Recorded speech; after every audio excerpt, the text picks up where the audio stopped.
Ini dalam kisah ini, dalam hadis yang panjang ini, Nabi akan menyampaikan, memberikan pesan kepada umatnya, kepada kita semua tentang proses keluarnya roh orang-orang yang beriman dan proses keluarnya roh orang-orang yang tidak beriman.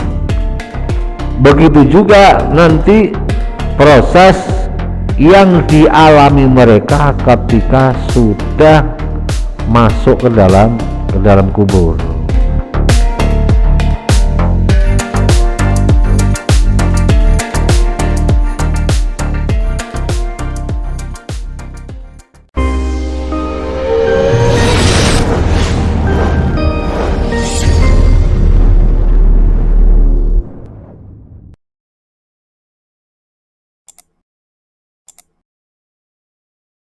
Assalamualaikum warahmatullahi wabarakatuh. Waalaikumsalam. Bismillahirrahmanirrahim. Alhamdulillahirabbil alamin. Wa bihi nasta'inu ala umuri dunya waddin. Wassalatu wassalamu ala sayyidina wa maulana Muhammadin khatamil anbiya'i wal mursalin wa ala alihi wa sahbihi ajmain. Qalu subhanaka la ilma lana illa ma 'allamtana innaka antal alimul hakim. Rabbi shrah li sadri wa yassir li amri wahlul 'uqdatam min lisani yafqahu qawli, amma ba'd.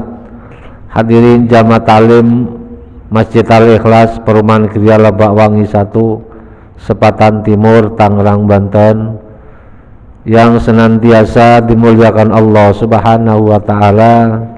Syukur alhamdulillah kita masih diberikan sehat walafiat, panjang umur, bisa melaksanakan ibadah kita di sholat maghrib dengan berjamaah, dan dilanjutkan kita duduk bersama dalam rangka tholabul ilmi sekaligus menghidupkan rumah Allah, menghilangkan kebodohan, mengikuti sunnah-sunnah Rasulullah Sallallahu Alaihi Wasallam. Semoga ini bagian syukur kita kepada Allah sebagai amal ibadah kita. Semoga menjadi amal yang baik kelak yang akan menjadi deposit kita di hadapan Allah Subhanahu wa taala, dengan harapan semoga Allah selalu membimbing kepada kita senantiasa dalam taat kepadanya, istiqomah sampai akhir hayat kita. Amin ya rabbal alamin. Salawat salam semoga tercurahkan kepada baginda Nabi Agung Nabi Muhammad sallallahu alaihi wasallam yang senantiasa kita harapkan kelak syafaatnya di hari kiamat. Hadirin jamaah talim sekalian, mari kita lanjut kajian kali ini, yaitu tentang Fadhailul A'mal dengan referensi kitab Suratul Nasihin. Kita lanjut halaman 144, masih bab yang sama, halaman 144. Bismillahirrahmanirrahim. Qala al-muallifu rahimahullahu ta'ala wa nafa'ana bihi wa bi ulumihi wa bi barakatihi fit dharaini, amin. Untuk Fadhail Amal minggu yang lalu menjelaskan tentang mukjizat Nabi Isa, apa ya? Nabi Isa bisa menghidupkan orang mati, sehingga orang yang sudah meninggal beribu-ribu tahun bisa dihidupkan kembali. Tujuannya apa? Agar orang yang semakin ingkar tambah iman kepada Allah. Tapi ternyata orang-orang Yahudi semakin ingkar kepada Allah. Yang sekarang ruwiya anin Nabi sallallahu alaihi wasallam, ruwiya dan ceritake apa hadis anin Nabi saking Nabi Muhammad sallallahu alaihi wasallam, annau satemen Nabi iku kolang dikoso Nabi. Ini diceritakan dari Nabi, hadisnya panjang. Ini dalam kisah ini, dalam hadis yang panjang ini, Nabi akan menyampaikan, memberikan pesan kepada umatnya, kepada kita semua tentang proses keluarnya ruh orang-orang yang beriman dan proses keluarnya ruh orang-orang yang tidak beriman. Begitu juga nanti proses yang dialami mereka ketika sudah masuk ke dalam kubur. Karena ini memang babnya seperti itu, ngeri Pak ya, tentang kematian. Fi bayani alamil mauti, menyebutkan tentang pedihnya kematian. La yakhruju, ora metu sapa ruhul mukmini, ruhe wong mukmin, tidak akan keluar rohnya orang mukmin hatta yaro makanahu, hatta yaro sehingga wero sapa ruhul mukmin makanahu ing panggonane mukmin di mana fil jannati ing dalam swarga. La yakhruju ruhul mukmini, tidak akan keluar rohnya orang mukmin hatta yaro makanahu fil jannah, sehingga mereka melihat tempatnya di dalam surga. Begitu sebaliknya, wala yakhrujulan ora bakal metu sapa ruhul kafiri, ruhe wong kafir, hatta yaro sehingga metu, sehingga ningali sapa ruhul kafiri makanahu ing panggonane kafir finnari ing dalam neraka. Begitu juga sebaliknya, la yakhruju ruhul kafiri, tidak akan keluar rohnya orang kafir ketika akan dicabut malaikat hatta yaro makanahu, sehingga sebelum dia melihat tempatnya di mana finnari, di dalam neraka. Itu menggambarkan apa? Proses keluarnya roh orang-orang mukmin dan orang-orang kafir seperti itu. Ketika malaikat maut datang akan mencabut rohnya orang tersebut, apabila rohnya orang tersebut orang yang beriman kepada Allah, gambarannya seperti ini. Gambarannya seperti ini. Faqalu, moko matur sapa sahabat, ya Rasulullah, wahai Rasulullah, kaifa yarul mu'minu makanahu fil jannah wal kafiru makanahu finnar. Kaifa yarul mu'minu, kaifa khalika apa yaron ningali sapa al mu'minu wong mukmin makanahu ing panggonane mukmin fil jannati ing dalam swarga, wal kafiru lan wong kafir ya makan wal kafir utai wong kafir makanu iku nggonane wong kafir finnari ing dalam neraka. Ini apa jawab pertanyaan sahabat. Kaifa yarul mu'minu, bagaimana orang itu bisa melihat makanahu, tempatnya di surga ya Rasul, dan tempatnya wal kafiru makanuhu finnar, dan orang-orang kafir tempatnya di surga. Itu bagaimana caranya ya Rasul? Ini kalau pertanyaan itu secara apa? Secara nalar, secara akal. Kalau pertanyaanmu seperti itu, bagi Allah mudah. Bagi Allah mudah. Karena apa? Faqala, mongko jawab sapa Nabi alaihi salatu wassalam, innallaha, saktemene Allah taala iku khalaqon, dadake sapa Allah, dadake Jibril ing malaikat Jibril. Karena Allah mempunyai malaikat yang ditugaskan untuk mengurusi segala urusannya, termasuk malaikat Jibril dan malaikat yang lain diutus oleh Allah untuk membantu malaikat Israel, untuk membantu malaikat maut. Allah telah menciptakan malaikat Jibril ala ahsani suratin, dalam bentuk yang sangat tampan, ganteng, yang sangat bagus. Walahu lan iku tetap kedue Jibril sitomiati janahin, utawi siton berapa? Siton 6. Kalau sitomiatin 600. Sitomiati janahin 600 sayap. Wa baina tilkal ajnihati lan ing dalam antarane mengkono-mengkono sayap janahani ono sayap loro akhdoroni kang warna biru. Jadi Allah menciptakan Jibril,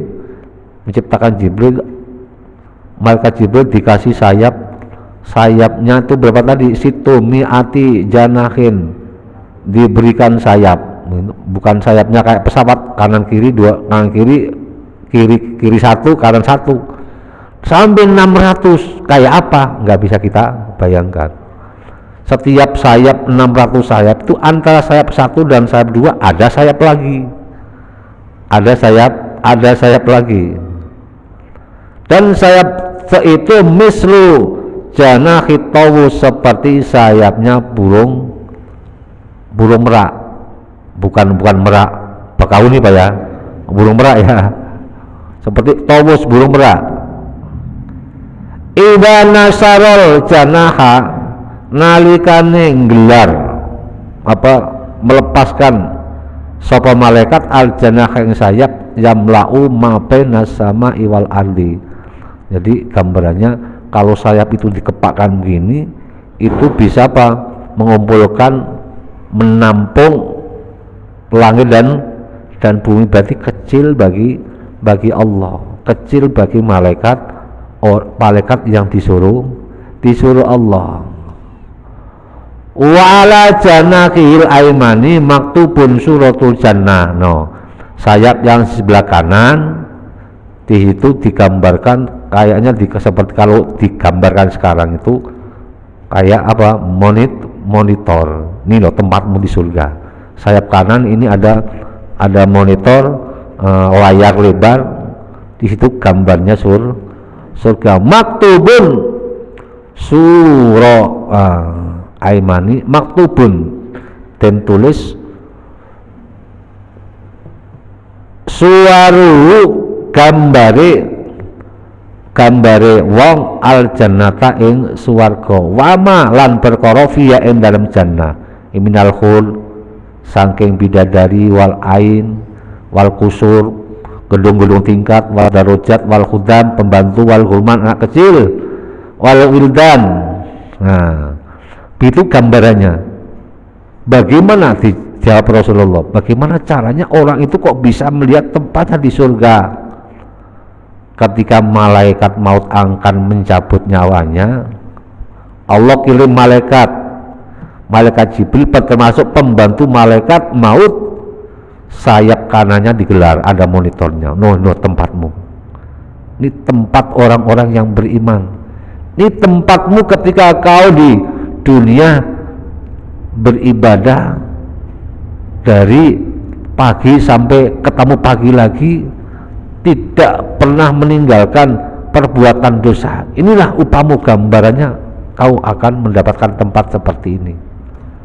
Nah, setelah melihat tempatnya seperti itu, orang tersebut terus melihat gambar tersebut, menggambarkan, merindukan tempatnya seperti itu, sehingga tidak menghiraukan suara-suara yang lain, tidak menghiraukan ucapan-ucapan yang lain, yang dilihat hanya tempat itu. Begitu juga sebaliknya, gambarannya orang-orang yang tidak beriman kepada Allah, tempatnya di neraka, tinggal malaikat Jibril menggelar sayap yang kiri, diperlihatkan wa ala janahil aisari, lan ikut tetap ing ngatasi sayap